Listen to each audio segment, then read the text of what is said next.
오늘 미가서 2장의 말씀 중심에서 선민답지 못한 라이프 스타일, 선민답지 못한 삶의 모습이라는 뜻이죠. 이런 말씀을 중심으로 해서 하나님 말씀 우리 함께 살펴봅니다.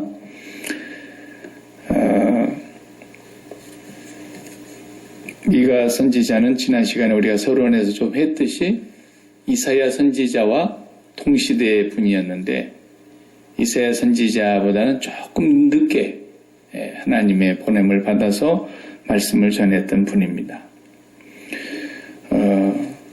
오늘 말씀 가운데서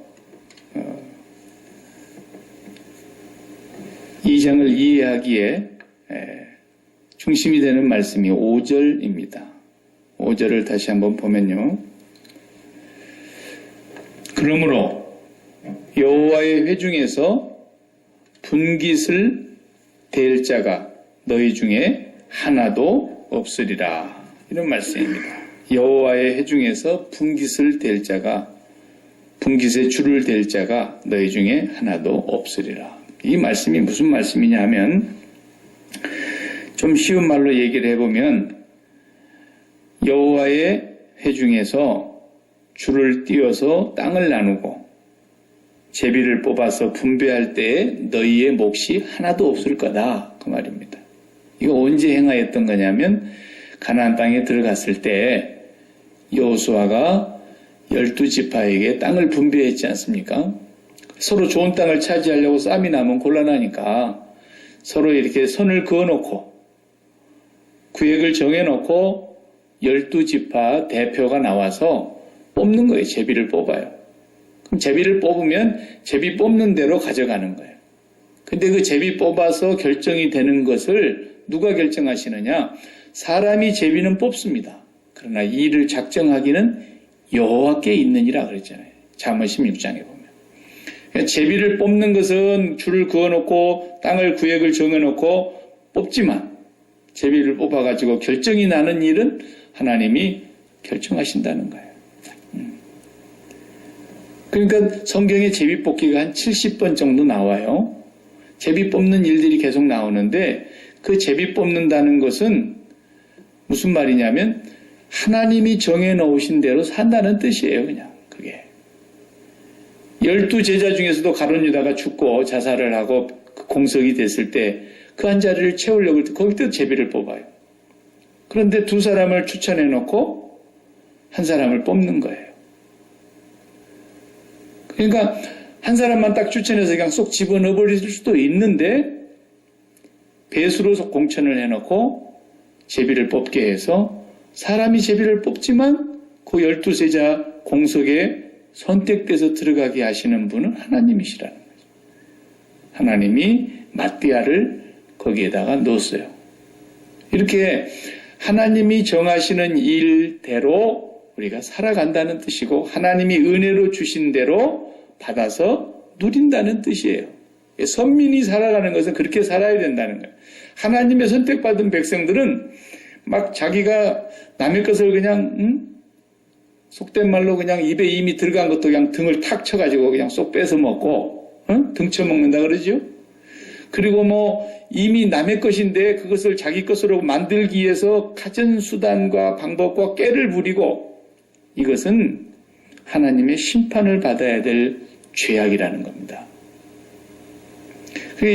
가만히 보세요.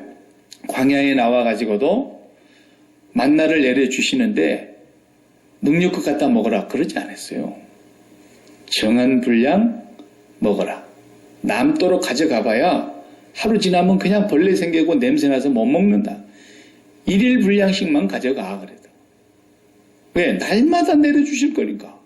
그날 하나님이 오늘은 오늘대로 은혜 주시고 내일은 내일대로 은혜 주시고 모레는 모레대로 은혜 주시고 금년은 금년대로 내년은 내년대로 하나님이 정한 대로 주실 테니까 욕심 부리지 말고 더 먹겠다 그러지도 말고 더 갖겠다고도 하지 말고 그것은 네가 판단하지 말라는 거예요.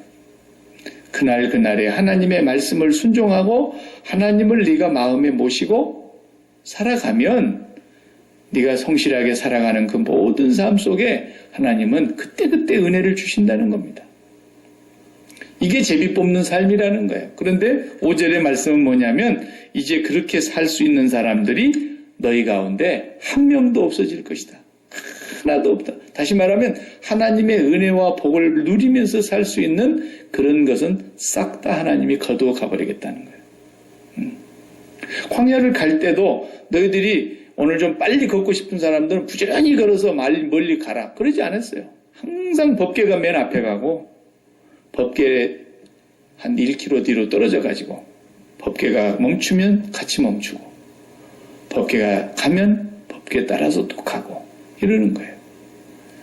전부 다 그렇게 하나님께서 인도하심을 따라서 정한 대로 가게 되어 있는데 왜 그렇게 욕심을 부리고 모략을 꾸미고 술수를 부리고 그렇게 그냥 꾀를 내고 그러냐는 거예요. 하나님의 선민은 그렇게 살 필요도 없고 그렇게 살아서는 안 된다는 겁니다. 그런데 오늘 본문을 이제 한번 들어가 봐요.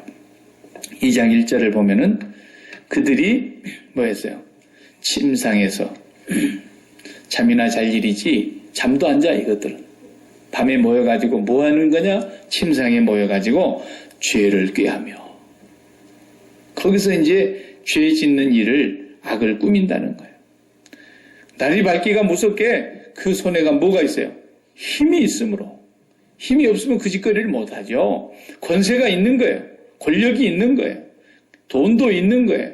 그래가지고 그 돈의 힘으로 권세의 힘으로 그것을 행하는 자들, 이거 다 저주받을 자들이라는 거예요. 이 사람들이 무슨 짓을 하는가 보세요.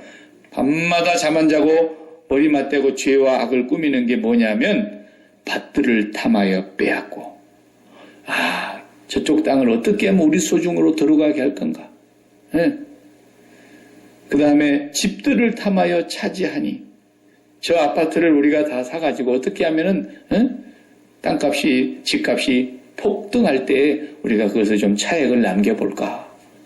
맨 그런 생각만 하는 거죠. 그러면서 차지함이 그들이 남자와 그의 집과 사람과 그 산업을 강탈하도다 그랬어요. 강탈하도다. 이게 선민의 삶에 도대체 있을 수 없는 일이라는 거예요. 얼마나 선민답지 못하는 구역질 나는 삶이냐는 거예요. 하나님이 보실 때 역겨운 삶이라는 거예요. 이런 삶은. 제가 오래전에 TV에서 잠깐 뉴스에 그냥 스쳐 지나가는 걸 들은 적이 있는데 우리 대한민국 얘기입니다. 고국에. 아파트가 집이 한 2,000채가 있는 사람이 있습니다. 자기 것이. 2,000개가 넘어. 주택이 아파트까지 해서. 그래가지고 매달 거기서 이제 세 받아가지고 또 불리고 늘리고 막. 어떻게 해서 그렇게 돈이 벌어졌는가는 하여튼 알지 못하겠으나 그렇게 많이 갖고 있습니다. 그런 사람이 한 명 있는 줄 알았더니 너무너무 많은 거예요. 네. 그런 사람들이 또 여기 나와가지고 부동산 투기하면서 여기서도 그런 짓거리를 하더라고요. 제가 밴쿠버에 있을 때도 보니까 캐나다 사람들이 머리털하고는 처음 보는 광경이에요. 무슨 일이 일어나는지도 캐나다 사람들도 몰라. 코리안타운에 아파트를 몇 층짜리를 이렇게 두 채를 지었는데, 두 동을 지었는데, 그 분양한다고 하는 이제 모델하우스에 분양 공고가 붙었는데요. 그날 밤에 전부 밤샘하면서 그게 텐트 쳐놓고 줄 서가지고 잠잤어요. 땅바닥에서. 한국 사람들하고 중국 사람들만. 이야, 대단하더라고, 대단해. 캐나다 사람들이 가다가 보면서 저 뭐 하는 건가? 뭐 하길래 이제 모델하우스 앞에서 저렇게 수많은 사람들이. 어떤 사람들은 그게 귀찮으니까 아르바이트를 고용해가지고 젊은이들을 고용해서 그 자리 지키고 저녁에 거기서 잠자는 사람들 나중에 이제 티켓 받을 거 아닙니까? 분양 티켓을 선착순으로. 그러니까 그거 아르바이트생까지 고용해갖고 그 짓을 하더라고요. 집 없는 사람들이 그렇게 하나 보면은 다 집 한 채 이상씩 있는 사람들이에요. 그거 하는 거예요. 그렇게. 선민들이 그렇게 살아가는 거예요. 선민들. 지금 이 성경에 보면은 하나님의 백성들이 저 어디 무허가 판자촌에 재개발이 공고돼가지고 거기에 남의 땅에서 그냥 이상하게 그냥 쪽방만 지어놓고 사는 사람들, 저 힘 있는 사람들 강목 들고 와가지고 막 두드려 패가지고 강탈하고 내쫓고 그런 얘기가 아니에요. 지금 이 얘기는. 그 얘기가 아니라 권력이 있는 사람들이에요. 돈이 있는 사람들이에요. 빽줄이 있는 사람들이에요. 이 사람들이 밤만 되면 모의를 한다는 거예요. 어디를 어떻게 자기 손으로 집어넣을 것이고 어디를 어떻게 자기 것으로 만들 것이고 그래가지고 다 계획 짜놓고 그게 이제 성경에 나옵니다.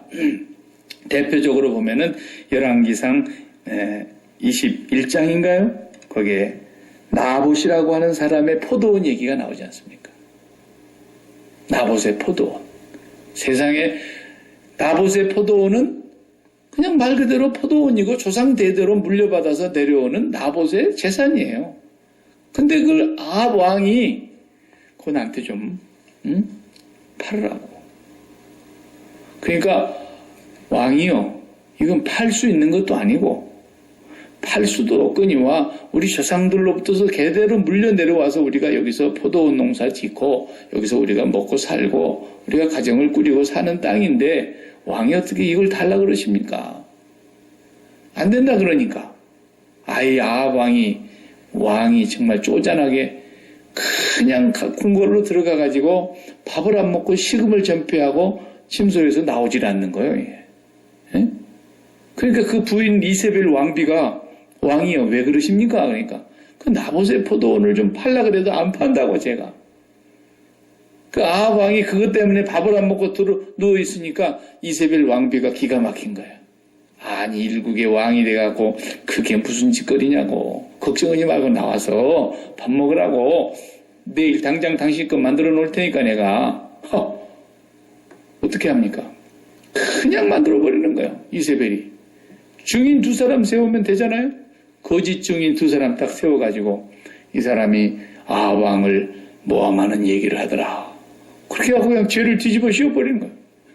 그래가지고 그냥 그 사람 나봇을 잡아다 죽여버리고 나봇의 포도원을 그냥 하루아침에 왕 앞으로 딱 돌린 거예요. 이세벨 왕비가 그렇게 했어요. 그냥 권력이 있으니까. 그까지 밤중에 잠깐 생각해보니까 야 신하 둘이 증인 세워서 아무나 증인 2만 세우면 되는 거죠.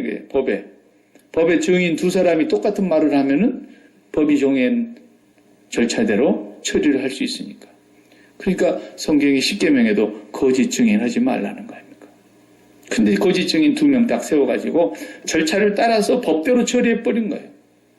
그리고 뺏어버렸어요. 그리고 그냥 죽여버린 거예요. 이런 짓을 선민들이 하더라는 거예요. 선민들이. 지금 이 얘기가 그런 얘기입니다. 자, 그래서 3절을 우리가 봐요. 그러므로 여호와의 말씀에 뭐라고 하셨어요? 내가 이 족속에게 재앙을 계획하나니 너희의 목이 이에서 벗어나지 못할 것이요 또한 교만하게 다니지 못할 것이라. 이는 재앙의 때임이라 하셨느니라.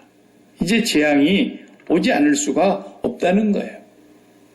이 줄로 띄어서 구역을 정해서 제비 뽑아서 너희들이 살도록 해주었던 이 땅을 하나님이 이제는 다 빼앗아버리고 이 땅은 이방인에게 줘버리고 너희들은 이 땅에 살 가치조차도 없는 존재들이라는 거예요. 10절에 그러잖아요.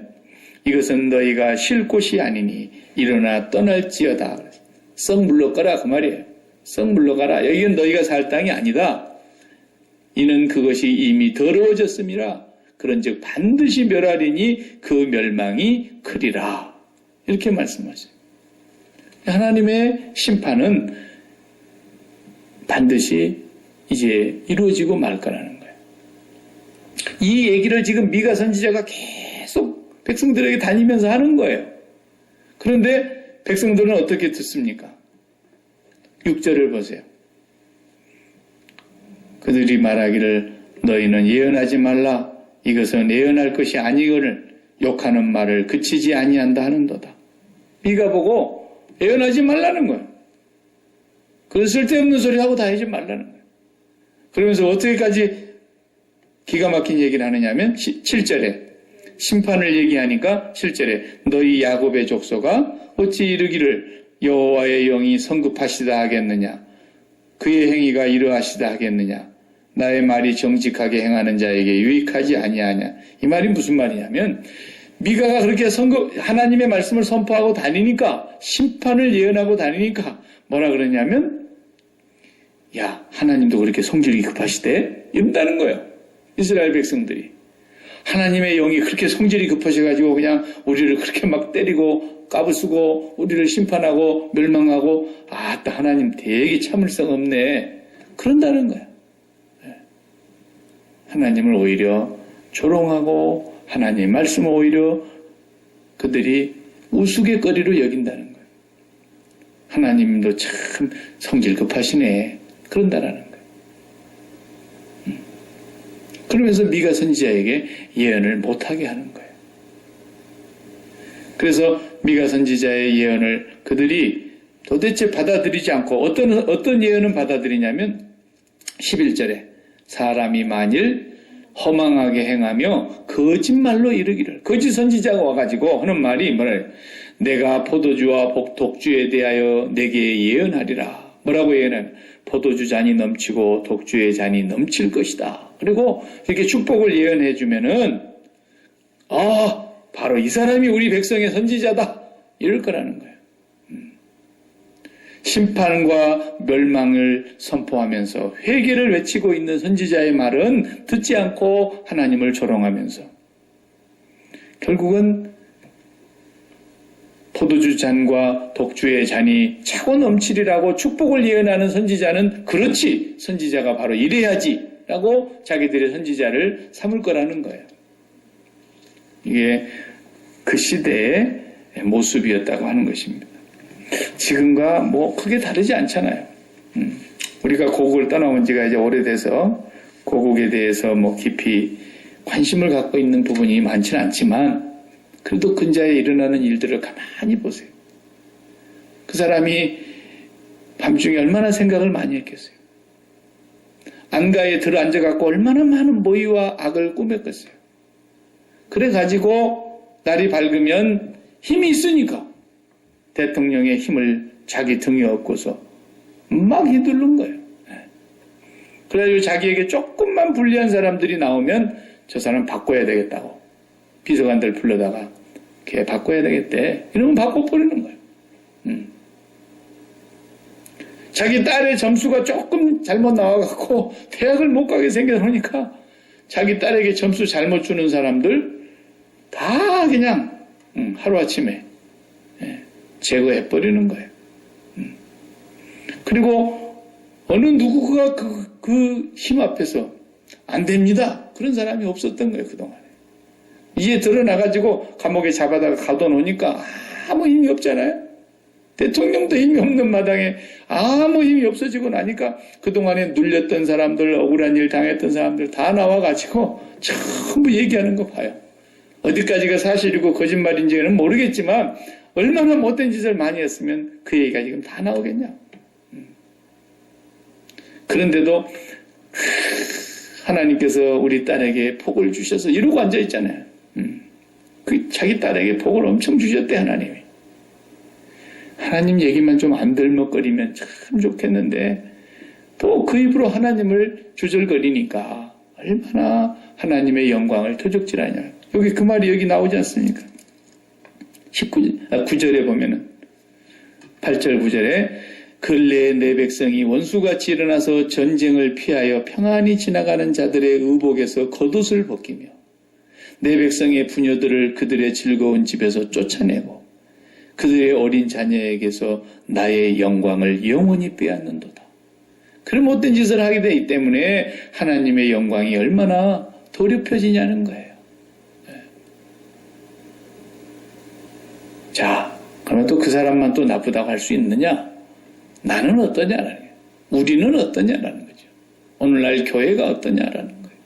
하나님의 백성들이 과연 어떠한가? 예수님께서 하신 말씀을 우리가 깊이 들어야 될 거예요. 예수님께서도 분명히 말씀하셨어요. 하나님의 말씀을 끝까지 거역하고 듣지 아니하는 그 바리새인들을 보고 뭐라 그랬어요? 마태복음 23장 29절 이하에 보면은 화 있을진저 외식하는 서기관들과 바리새인들이여 너희는 선지자들의 무덤을 쌓고 의인들의 비석을 꾸미며 가로되 만일 우리가 조상 때에 있었다면 우리는 저희가 선지자의 피를 흘리는데 참여하지 아니하였으리라 하니 그러면 너희가 선지자를 죽인 자의 자손됨을 스스로 증거함이로다. 너희가 너희 조상의 양을 채우라. 뱀들아 독사의 새끼들아 너희가 어찌 지옥의 판결을 피하겠느냐. 그러므로 내가 너희에게 선지자들과 지혜 있는 자들과 서기관들을 보내매 너희가 그 중에서 더러는 죽이고 더러는 십자가에 못 박고 그 중에 더러는 회당에서 채찍질하고 이 동네에서 저 동네로 구박하리라. 그러므로 의인 아벨의 피로부터 아벨 아담의 셋째 아들이죠. 아벨의 피로부터 성전과 제단 사이에서 너희가 죽인 바가랴의 아들 사가랴의 피까지 땅 위에서 흘린 의로운 피가 다 너희에게로 돌아가리라. 그 피값을 너희 조상들의 그 죄값을 너희가 그대로 지금도 행하고 있지 않느냐. 예수님 오셔가지고 미가 선지자보다도 더 분명하게 예수님 오셔서 하나님의 말씀을 전하시는데 이제는 예수님마저도 어떻게 죽이자 그렇게 된다. 이거 오늘날에도 여전히 마찬가지입니다. 기독교라고 하는 겉모양은 가지고 있지만 축복을 선포하고 평안을 선포하고 그렇게 하는 그 말씀에는 사람들이 다 좋아합니다. 그러나 회개하십시오. 이 죄에서 떠나지 아니하고는 하나님 앞에서 여러분들이 바로 설 수가 없습니다. 죄를 선포합니다. 회개를 얘기합니다. 심판이 있을 거란 얘기합니다. 그러면은 다 기분 안 좋아요. 그래서 미국의 강단은 지금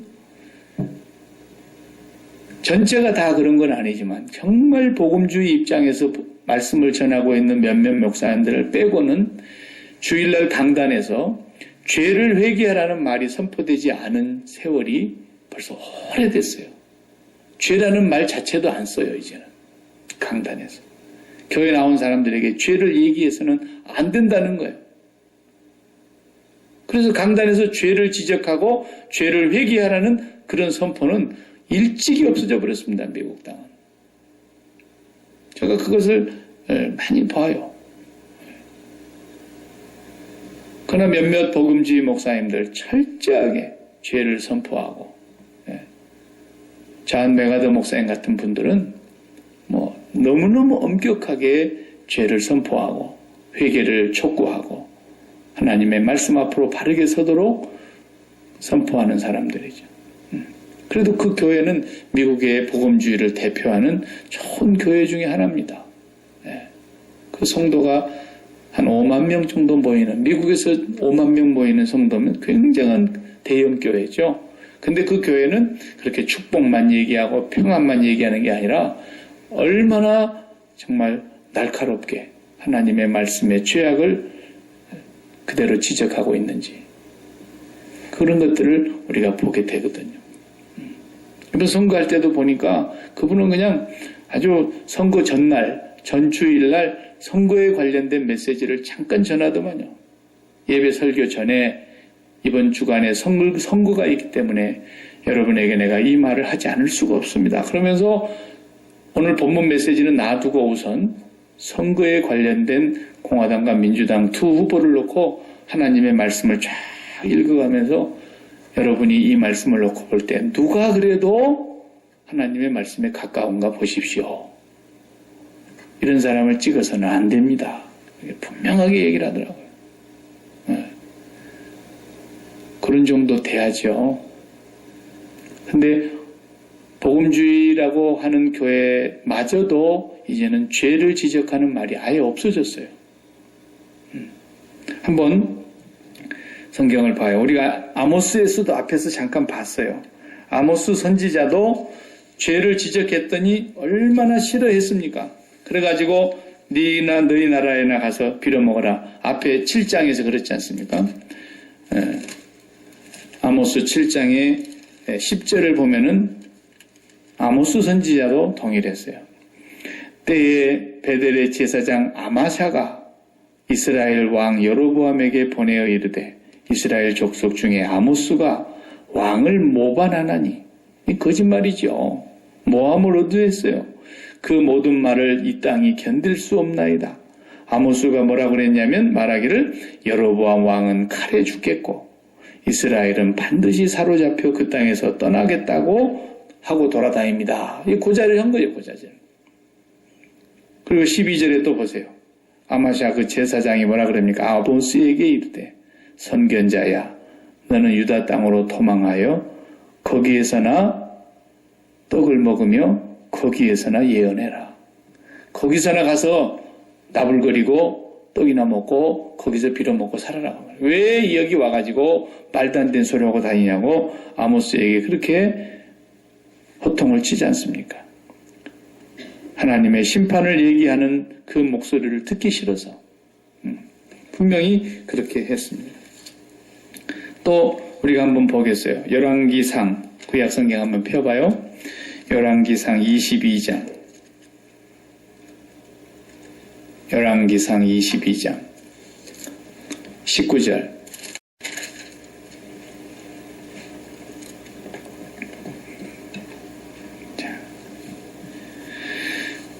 지금 이 장면은 뭐냐면 선지자 미가야라는 선지자가 있었습니다. 그 선지자는 참 선지자입니다. 그런데 아합 왕과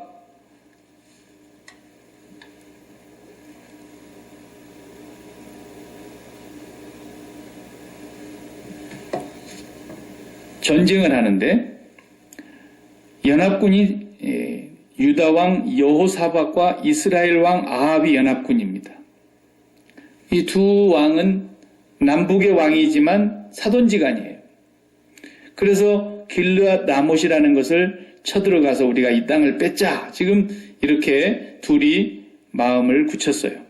그랬는데 유다 왕 여호사밧이 그 사돈에게 그러는 거예요.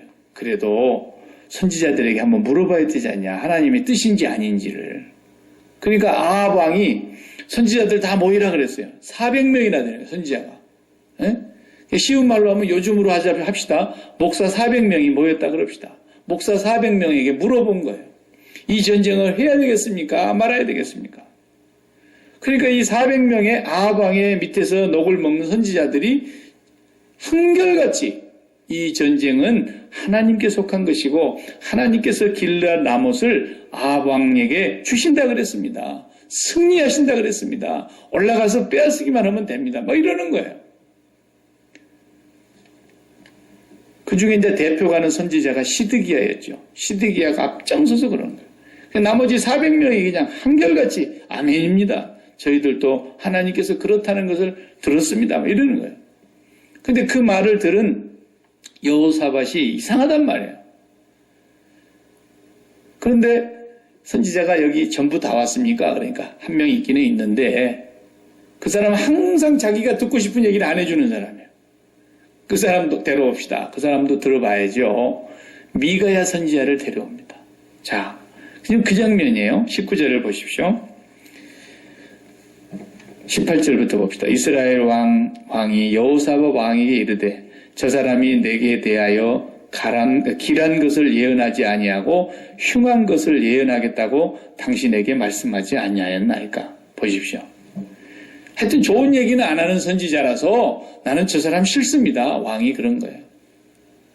19절에 미가야 선지자가 이르되 그런즉 왕은 여호와의 말씀을 들으소서. 내가 보니 여호와께서 그의 보좌에 앉으셨고 하늘의 만군이 그의 좌우편에 모시고 서 있는데 여호와께서 말씀하시기를 누가 아합을 깨어 그를 길르앗 라못에 올라가서 죽게 할고 하시니 하나는 이렇게 하겠다 하고 또 하나는 저렇게 하겠다 하였는데 한 영이 나와 여호와 앞에 서서 말하되 내가 그를 꾀겠나이다. 여호와께서 그에게 이르시되 어떻게 하겠느냐? 이르되 내가 나가서 거짓말하는 영이 되어 그 모든 선지자들의 입에 있겠나이다. 여호와께서 이르시되 너는 꾀겠고 또 이루리라. 나가서 그리하라 하셨은즉 이제 여호와께서 거짓말하는 영을 왕의 이 모든 선지자의 입에 넣으셨고 또 여호와께서 왕에 대하여 화를 말씀하셨나이다. 24절 한번 읽어봐요. 그나아나의 아들 시드기야가 가까이 와서 미가야의 뺨을 치며 이르되 여호와의 영이 나를 떠나 어디로 가서 네게 말씀하더냐. 미가야가 이르되 네가 골방에 들어가서 숨는 그날에 보리라. 그랬어요. 미가야 선지자가 하는 말을 뺨을 때려. 미가야 선지자는 참 선지자인데 왕이요 올라가시면 왕은 이번에 길르앗 나무 전투에서 죽는다 그럽니다. 400명이 아닙니다. 승리할 겁니다. 그러는데 그게 왜 그렇게 됐다 그랬어요? 미가야 선지자가 가만히 보니까 여호와의 전에서 어떤 회의가 있는데 거기에서 사람들이 다 모여가지고 길르앗 라못으로 올라가는 아합에게 누가 길르앗 라못에 올라가서 이 전쟁터에서 아합을 죽게 하겠느냐. 그러니까 이렇게 하면 됩니다. 저렇게 하면 됩니다. 하나님의 어전에 의해서 그런 의도는 있었다는 거예요. 그런데 한 영이 딱 그러더라는 거죠. 예, 저를 보내주십시오. 제가 거짓의 영이 돼가지고 저 선지자들 입에 거짓의 영을 내가 다 집어넣겠습니다. 그렇게 해가지고 거짓말로 400명이 올라가면 이깁니다. 그렇게 하면은 가서 싸우려고 할 거 아니야. 그래서 가서 싸우다 죽을 거 아니야. 그렇게 얘기를 한 사람이 한 영이 있었어요. 여호와께서 그래 네가 한번 해봐라. 그래가지고 그냥 아합에게 거짓 예언자들 400명이 한 가지로 거짓말로 말하게 한 거예요. 그러니까 이제 아합은 그 말을 믿고 전쟁터에 가지 않습니까? 근데 그래도 불안하니까 어떻게 하고 합니까? 왕복을 벗고 왕의 갑옷을 벗고 이 평범한 신하의 옷으로 누가 봐도 왕이라고 눈치채지 못할 만큼 변장을 해가지고 전쟁터에 갔는데 이야 신기하죠? 적이 화살을 쏘았는데요. 그 화살이 그 변장해 갖고 나간 아합왕을 적중해서 맞췄어요. 길르앗 나무 전투에서 아합이 죽습니다. 근데 400명의 선지자가 다 살 것이라고 승리할 것이라고 시드기야는 막 앞장서서 철불을 가지고 와가지고 왕에게 보여주면서 왕이여 이걸 가지고 나가면 당신은 이길 겁니다. 승리할 겁니다. 쇠불도 아니고 철불을 그러면서 승리를 그렇게 큰 소리 쳤는데 거기 가서 그냥 왕이 죽었다니까요. 미가야 선지자 말 들었으면 안 죽었죠. 근데 미가야 선지자가 죽는다는 말을 하니까 그냥 시드기야가 가서 뺨을 때리면서 언제 내 영이 너한테 가서 그런 얘기 하느냐 그러면서 하잖아요.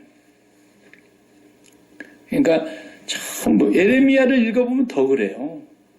에레미야 선지자는 얼마나 안타까웠으면은 하나님 이제는 더 이상 내가 가서 심판을 얘기하지 않겠습니다. 죄를 지적하지도 않겠습니다. 아무리 말해도 듣지 않으니까. 그리고 이제 입을 다물겠습니다. 그러면 자기 속이 불 붙는 것 같아서 견딜 수가 없다 그랬어요.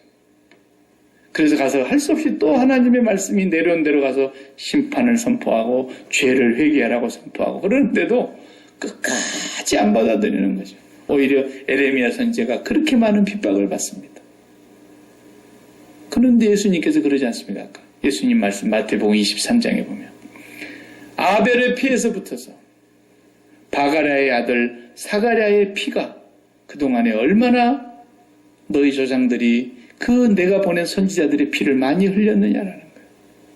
그리고 이제 마지막 선지자 중에 선지자로 오신 예수님께서 오셔서 하나님이신 그분이 하나님의 말씀을 직접 선포하는데도 그들은 예수님을 거역하고 예수님을 오히려 십자가에 못 박아 죽이는 죄를 범하지 않습니까? 그러니까 오늘 이 시대가요, 옳은 소리를 하고 죄를 지적하고 회개를 선포하고 하나님의 심판이 두렵지 않냐는 얘기를 하면은 다 듣기 싫어요. 이 시대가 왔어요. 이제 이 시대의 종말이 어떻게 될 거냐 하는 것은 주님께서 하신 말씀 그대로예요. 계시록의 요한에게 보여주신 그대로예요. 네. 그 선지자들의 말을 듣지 않았던 이제 미가 선지자가 죽고 한 100년 뒤에 에레미야 선지자가 왔어요. 에레미야 선지자가 이제 마지막 선지자입니다. 말하자면 망하기 전까지는. 그 에레미야 선지자가 그렇게 선포를 하는데 한번 거기 또 읽어봐요. 역대하를 이제 보겠습니다. 역대하 마지막 장입니다. 32장인가요? 33. 역대하 36장이죠. 36장. 자.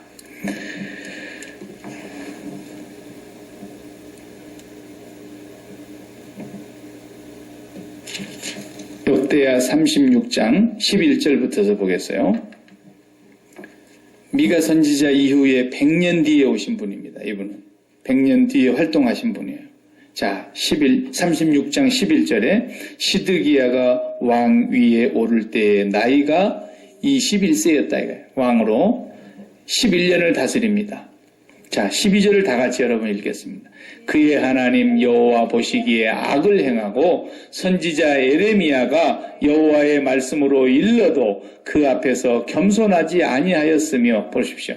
선지자 에레미야가 그렇게 일러도 절대로 겸손하지 않았다. 여호와께로 돌아오지 않았다는 겁니다. 그 다음에 또 읽어봅시다.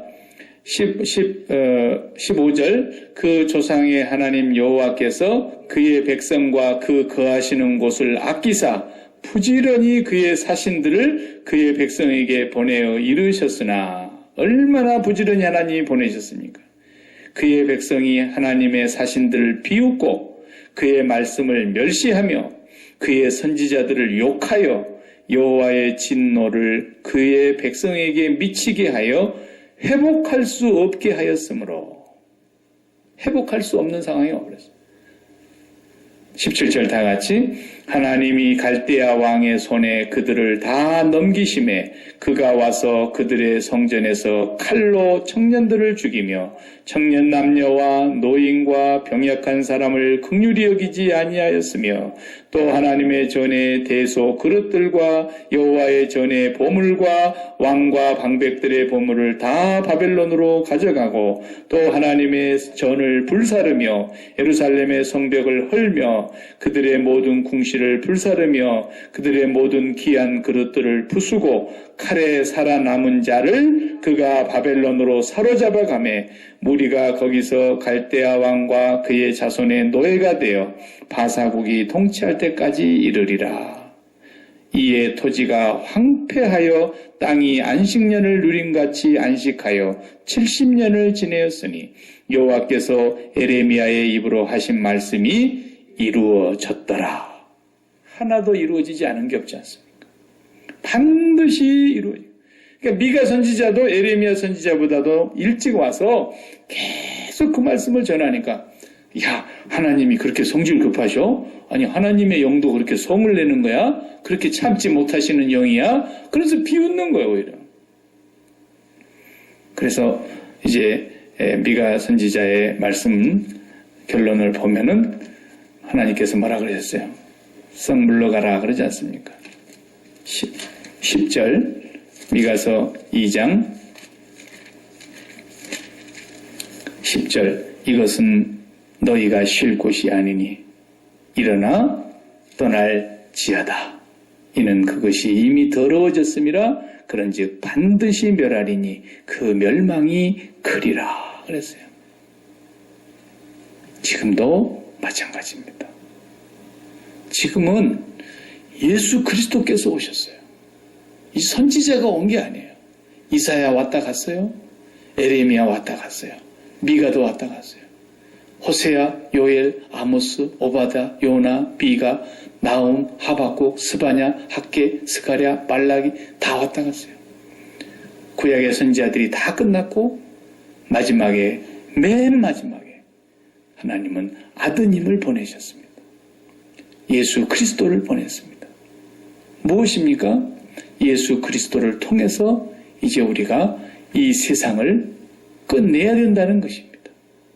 미가 선지자 때 그 백성들처럼, 그 선민들처럼 하나님이 주신 은혜에 감사하고 하나님의 주신 것을 나누고 살지 모르고 그냥 빼앗고 더 많이 가지려고 그러고 더 많이 쟁취하려고 그러고 더 많이 누리려고 그러고 더 많이 가지려고 하고 그러면서 하나님의 백성들 살아가는 그 모습이 이건 이미 멸망을 자초하는 삶이더라는 거예요. 이것은 오늘 우리 시대로 가지고 오면 육신의 정욕과 안목의 정욕과 이생의 자랑거리를 벗어나지를 못하고 세상을 사랑하고 세상에 마음을 주고 세상을 그토록 심장을 붙이고 세상을 그토록 사랑하고 있더라는 겁니다. 그런데 나는 예수 믿었으니까 죽으면 천국 갈 거야. 그런 새빨간 거짓말을 하고 다닌다는 거예요.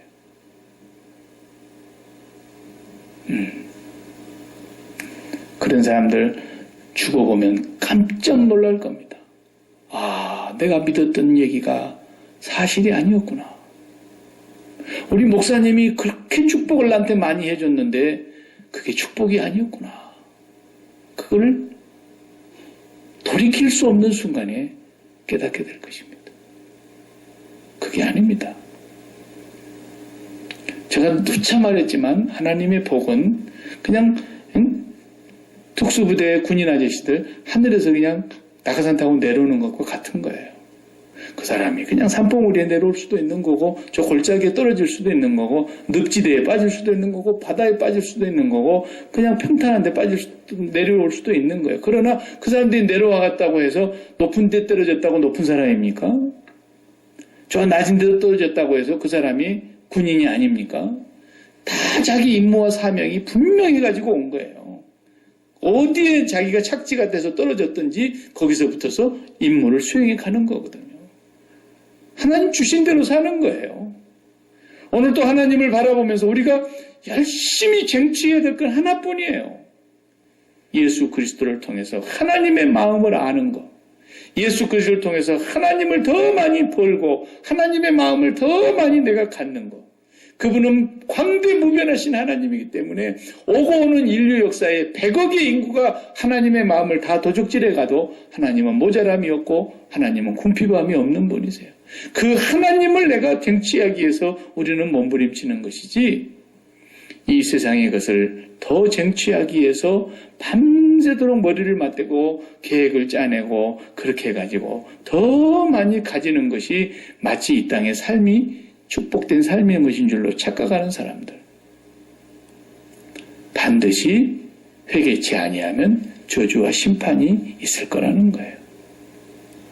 예수 그리스도를 통과하지 못하고는 예수 그리스도의 십자가를 통과하지 못하고는 절대로 하나님의 나라는 없는 거예요. 괜히 자기들이 하나님 나라 간다고 지금 까불고 있는 거죠. 떠벌리고 있는 거예요. 천만의 말씀이에요. 십자가는 반드시 경계선에 있어요. 여기까지가 하나님 나라예요. 여기서부터서가 세상 나라예요. 그 경계선에 언제나 십자가가 놓여 있는 거예요. 그 십자가를 통과해야만 경계선에서 다음 나라로 넘어갈 수 있는 거예요. 그러니까 멕시코 갔다 오려고 그러면 육로로 갔다 오려고 그러면 미국을 떠나지 않고 멕시코 갔다 왔다고 말이 됩니까? 미국의 국경선을 반드시 벗어나야 멕시코 갔다 왔단 말이죠. 우쪽으로 올라가서 캐나다 갔다 왔다 그러면서 미국을 떠나지 않고 캐나다 갔다 왔다는 말은 불가능한 거예요. 그 경계선, 그 보더회가 뭐냐? 그 보더가 바로 십자가예요. 십자가. 이 십자가에서 세상에 대하여 그리스도와 함께 죽지 않는 사람은 절대로 여기서 저쪽 보더로 넘어갈 수가 없어요. 반드시 바다를 들어가려고 하는 사람은 육지에서 발이 떨어져 나와야 돼요. 반드시 육지로 나오려고 하는 사람은 바다에서 떠나야 돼요. 이 경계선에 십자가가 있는 거예요. 저와 여러분이 매일 주님의 십자가를 바라다 보면서 우리가 이 세상에 대해서 죽은 자라고 하는 걸 한순간도 잊지 말아야 돼요. 우리는 세상에 대해서 죽은 자다. 그리고 이 세상은 하나님께서 우리를 어디로 보내시든지 예수 믿는 사람 가운데 대통령 나오지 말란 법이 어디 있겠어요? 대통령 나올 수 있죠. 대통령으로 그런 높은 자리에 하나님이 내려보낸 거예요. 그럼 그 자리에서 어떻게 하라는 겁니까? 하나님의 영광을 찬란하게 빛내라는 거예요. 내가 너를 그렇게 그 자리에 내려줬으니까.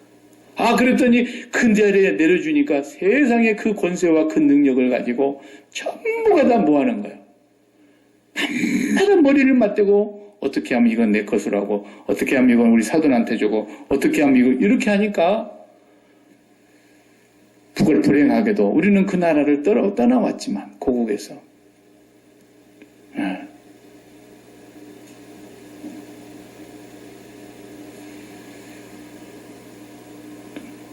김영삼 대통령께서는 그렇게 권세를 장로님이 되셔가지고 대통령을 하나님이 주셨는데 거기는 또 그 아들이가 다 말아먹고 그 다음 또 김영삼 대통령이 끝나고 김대중 대통령이 한번 하더니 그 사람은 죽을 자리에서 살려갖고 하나님 대통령 자리에 내려놨는데 그 아들 세 놈이 또 가서 다 말아먹고 권세를 갖고 우리는 그런 나라에서 살았어요.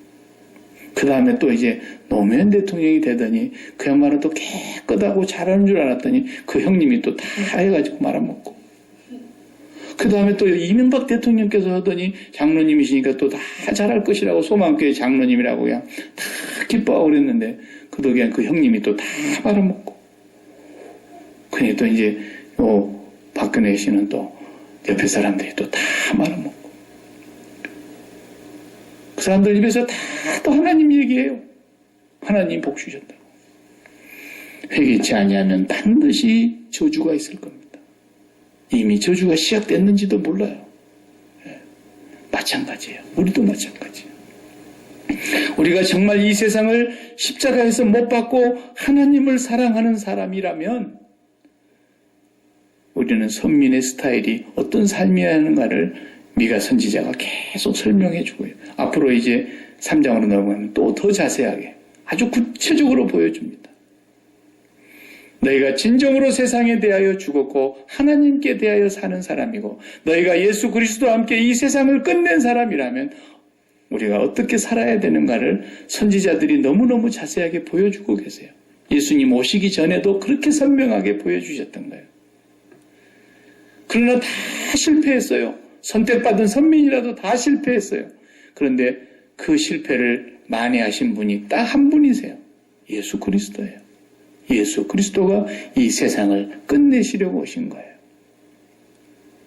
그런데도 그 예수 그리스도와 함께 세상을 못 끝내고 세상을 더 장악하려고 한다면 그 사람은 사입이요 거짓 목사라도 거짓 목사고 선지자라 할지라도 거짓 선지자고 절대로 그에게는 천국과 영원한 생명이 없습니다. 괜히 자기들끼리 있다고 그냥 스스로 속이고 사는 거예요. 그러나 하나님 말씀하시지 않습니까? 스스로 속이지 말라. 하나님은 절대 만홀히 여김을 받지 아니하나니 그랬어요. 우리는 어디가 정로인가는 알고 그 길로 가기 위해서 날마다 깨어 있어야 되고 기도해야 될 줄로 믿습니다. 기도하십시다.